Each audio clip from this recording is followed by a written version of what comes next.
Nakatayo si Michael sa harap ng puntod ng kanyang asawa habang pinagmamasdan ang larawan nito noong siya ay nabubuhay pa. Hindi talaga natin alam kung ano ang mangyayari kinabukasan. Madalas, nakagagawa tayo ng mga pagkakamali at halos lahat ng oras natin ay iginugugol para maitama ang pagkakamaling iyon. Bulong ni Michael sa kanyang sarili. Nagkakilala sila ni Nicole, mahigit 20 taon na ang nakakaraan. Mahal nila ang isa't isa at inakala rin nila na habang buhay na silang magkasama. Ngunit noong magpo-propose na sana si Michael, inakala niyang makakasama niya hanggang kamatayan. Noong una ay hindi niya magawang makatulog dahil sa guilty at konsensya. Pero sa pagdaan ng mga araw ay unti-unti na rin siyang nasanay sa bagong buhay. Ngunit hindi nagtagal, gusto na naman ni Valerie na pumunta sa dulo ng mundo. Ngunit kasama ang ibang lalaki. Sa totoo lang, nanginig ang buong kalamnan ni Michael nang marinig ang bagay na ito. Sa loob ng 5 taon nilang pagsasama ay parang napakadali lamang kay Valerie na itapon ang lahat ng kanilang pinagsamahan. Matapos siyang iwanan ni Valerie ay hindi muna siya bumalik sa kanilang bayan. Lalo na't alam naman niya sa kanyang sarili na walang sino man ang naghihintay sa kanya. Bukod pa roon, nahihiya siya na muling makita si Nicole, ang babaeng iniwan niya ng walang paalam. Naglaho siya na parang bula. At ngayon, punong-puno siya ng kahihiyan at pagsisisi. Mula noon, trabaho na lamang ang inatupag ni Michael. At sa edad na 30 ay nakapagpatayo na siya ng munting negosyo. At pagtungtong niya sa edad na 40, kinikilala na si Michael bilang isa sa pinakamayamang tao sa kanilang lugar. Ngunit sa kabila nito ay hindi niya pa rin magawa na maging masaya. Oo nga't mayroon din naman siyang naging mga karelasyon, pero ayaw niyang itali ang kanyang sarili sa mga ito. Hindi niya maintindihan ang kanyang sarili. Pero lumipas ang ilang taon ay naunawaan niya ang dahilan kung bakit. Ito ay dahil lahat ng babae na kanyang nakakarelasyon ay ikinukumpara niya kay Nicole. Kaya naman, napagpasyahan niyang bumalik kung saan sila unang nagkakilala. Noong maisip ito ni Michael ay kaagad niyang tinungo ang lugar nang sa gayon ay hindi na magbago pa ang isip niya. Nabili niya ang isang property sa lugar kung saan niya balak na tumuloy pansamantala habang hinahanap si Nicole. Sumagi sa isip ni Michael na baka mayroon na itong asawa at masayang pamilya. Ngunit nanlaki ang mga mata niya sa gulat nang matuklasan na wala pa pala itong asawa. Sa halip ay naroon siya sa ospital dahil malapit nang malabutan ng hininga. Michael, ikaw na ba yan? Bumalik ka. Mahina at marahang wika ni Nicole pagpasok niya sa kwarto nito. Pagkakita ni Michael kay Nicole ay kaagad na patulo ang kanyang mga luha. Niyakap niya ito ng mahigpit at hinawakan ang mga kamay. Nicole, huwag kang mag-alala. Magiging maayos rin ang lahat. Nasisiguro kung may pag-asa ka pang gumaling. Ngumiti lamang si Nicole. Ilang sandali pa ay nakatulog na ito. Noong mga oras na iyon ay kinausap ni Michael ang doktor upang malaman ang tunay nitong kondisyon. Ngunit ayon sa doktor, wala na silang magagawa pa. Ang taning ng buhay ni Nicole ay 1 o 2 buwan na lamang. Hindi ito maaaring mangyari. Hindi ako naniniwala sa iyo. Pasensya na sir, pero ginawa na namin ang lahat ng aming makakaya. Huli na ang lahat nang dalhin siya rito sa ospital. Stage 4 ng cancer kaya kahit anong gamutan ay wala na ring mangyayari. Mahihirapan lamang ang katawan ng pasyente. Ang maipapayo ko lang sa inyo ay pasayahin niyo siya. Tulungan niyo siyang maging masaya sa mga huling araw niya rito sa mundo. Sinunod naman ito ni Michael. Inalagaan niya si Nicole. Nag-hire din siya ng mga nurse at health workers na pwedeng mag-alaga at tumingin rito. Isang umaga, habang nakaupo siya sa tabi ni Nicole ay tinanong niya ito kung ano ba ang pinakagusto niyang gawin sa buhay. Ano bang pangarap ang gusto mong matupad? Ngumiti lamang si Nicole. Alam mo Michael, mayroon akong pangarap. Sa totoo lang ay 2 ang gusto kong gawin. Noon pa man ay gusto na kitang pakasalan. Noong iniwan mo ako, Ang totoo niya ni May, napili na akong wedding dress. Binili ko iyon habang ini-imagine kung gaano tayo kasaya sa araw ng ating kasal. Napanaginipan ko pa nga na hinihintay mo na ako sa altar. Napapikit na lamang si Michael upang pigilan ang pagpatak ng kanyang mga luha. Huwag kang mag-alala, Nicole. Pwede pa rin naman nating tuparin ang pangarap mo. Pwede tayong magpakasal. Pangako ko yan sa'yo. Matapos noon ay tumayo si Michael pero muli siyang napahinto.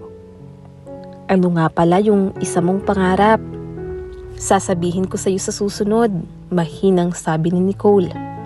Makalipas lamang ang 2 araw, ang pasyenteng si Nicole na noon ay hindi na halos makatayo ng walang suporta ay marahang naglakad sa altar. Natupad ang kanyang pangarap dahil pinakasalan siya ni Michael. Nakasuot ito ng wedding dress, naka-makeup at nakasuot rin ng puting sapatos. Sinikap niyang magpalakas para kahit papaano ay makausap ang mga bisita sa dinner party. Wala din naman masyadong tao dahil wala namang mga kaibigan si Michael. Habang ang mga bisita naman ni Nicole ay mga medical staff, mga taong nag-alaga at naging kaibigan niya habang nasa ospital. 3 araw lamang matapos ang kasal, lalong lumala ang kondisyon ni Nicole. Kaagad siyang dinala sa ospital. Hindi umalis si Michael sa kanyang tabi. Buong panahong iyon, lahat ng mga operasyon sa kumpanya ay inaasikaso ng kanang kamay ni Michael. Kampante naman siya dahil mapagkakatiwalaan ito. Alam niyang kaunting oras na lamang ang natitira kay Nicole, kaya gusto niya itong samahan. Nicole, hindi ba't may sasabihin ka pa sa akin? Ano yung ikalawa mong pangarap? May gusto ka pang sabihin sa akin, hindi ba? Marahang tanong ni Michael habang hinahaplos ang ulo ni Nicole. Ngunit hindi na ito sumagot pa. At makaraan lamang ang 1 linggo ay tuluyan na nga itong namaalam. Hindi lamang basta umiyak si Michael.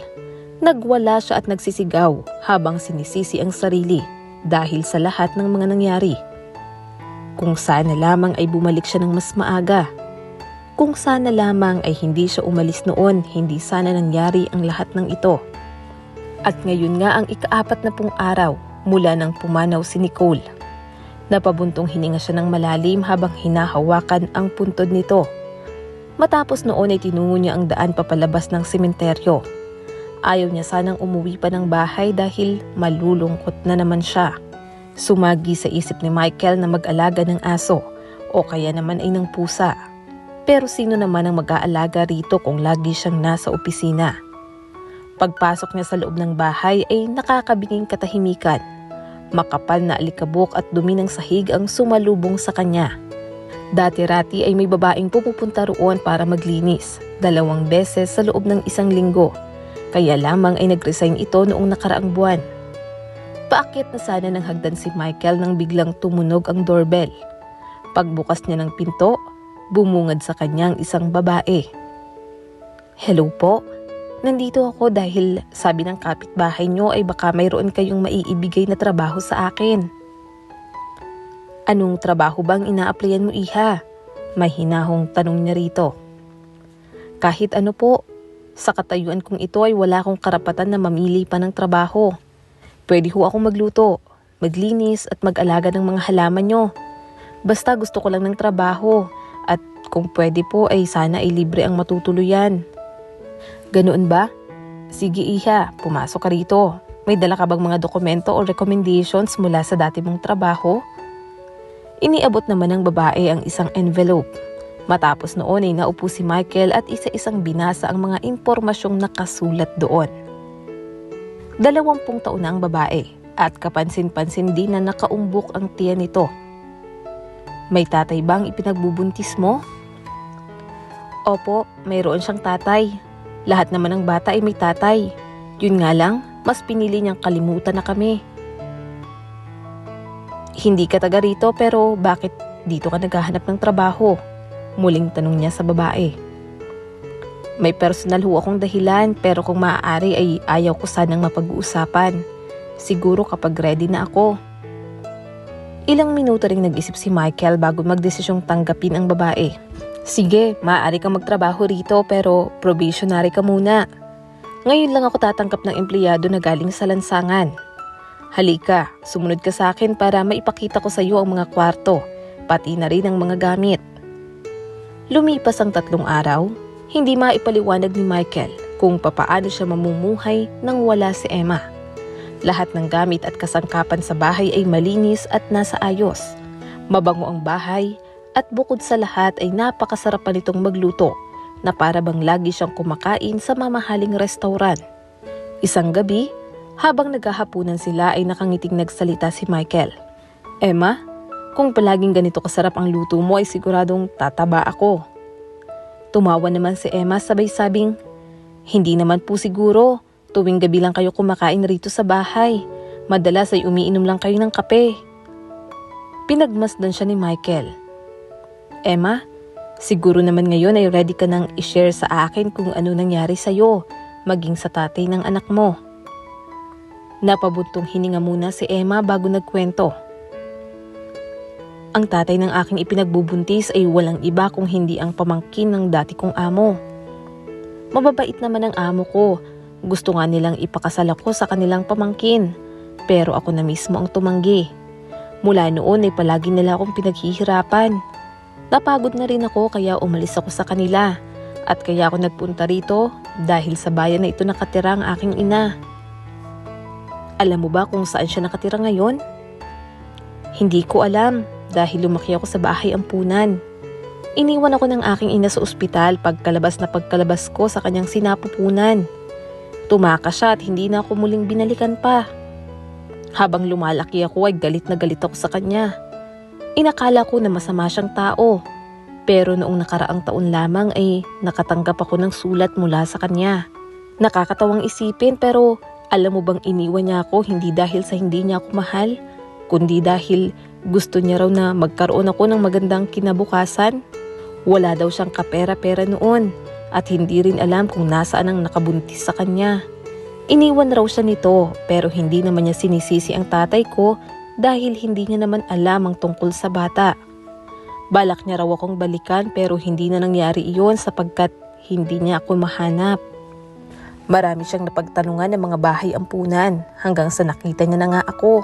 Wala pa siyang lakas ng loob na magpakita sa akin kaya sumulat na lamang siya. Ayon sa kanya ay hindi naman daw niya ako masisisi kung magagalit ako o ayaw ko siyang kausapin. Gusto niya lamang malaman ko na ang aking mga magulang ay walang bisyo, hindi umiinom, hindi nagdodroga o nagsusugal. Ang tatay ko ay taga dito din pero nagpunta siya sa malayong lugar. Naging malupit sa nanay ko ang tadhana, lalo pa nang dinapuan siya ng matinding karamdaman. Sabi niya, sinusubukan niya raw lumaban at nasisiguro niyang matatalo niya ang sakit. Hihintayin niya ako hanggang sa muli naming pagkikita. Nang mabasa ko ang sulat ay hindi ko alam kung ano bang mararamdaman ko o magiging reaksyon. 3 beses akong inampu ng kung sino-sino at sa 3 beses na iyon ay binabalik-balik nila ako sa bahay ampunan. Maliit lang naman ang ibinibigay ng gobyerno para suportahan kami o ang umampun sa amin. Nasanay na ako na walang sino man ang gusto na makasama ako, kahit pa ang sarili kong ina. Pero nang mabasa ko ang sulat niya ay napaisip ako. 1 taon na ang lumipas at ngayon nga ay napagpasyahan ko nang makilala siya, kaya nagpunta ako sa lugar na ito. Gusto ko siyang hanapin at kausapin. Buong oras na iyon, nakikinig lamang si Michael. Hindi niya alam sa kanyang sarili pero mayroong bumabagabag sa kanya. Hanggang sa napagtanto niya na ang kwento ni Emma ay parang pareho ng nangyari sa kanila ni Nicole. Ang tanging pagkakaiba nga lang ay wala namang anak si Nicole. Emma, pwede ko bang makita ang sulat ng iyong ina? Sige po, sandali lang at kukunin ko lang sa kwarto. Hindi ito maaari. Imposible, bulong ni Michael sa kanyang sarili. Ilang sandali pa ay bumalik si Emma dala ang isang papel. Nanginginig ang mga kamay na binasa ni Michael ang sulat.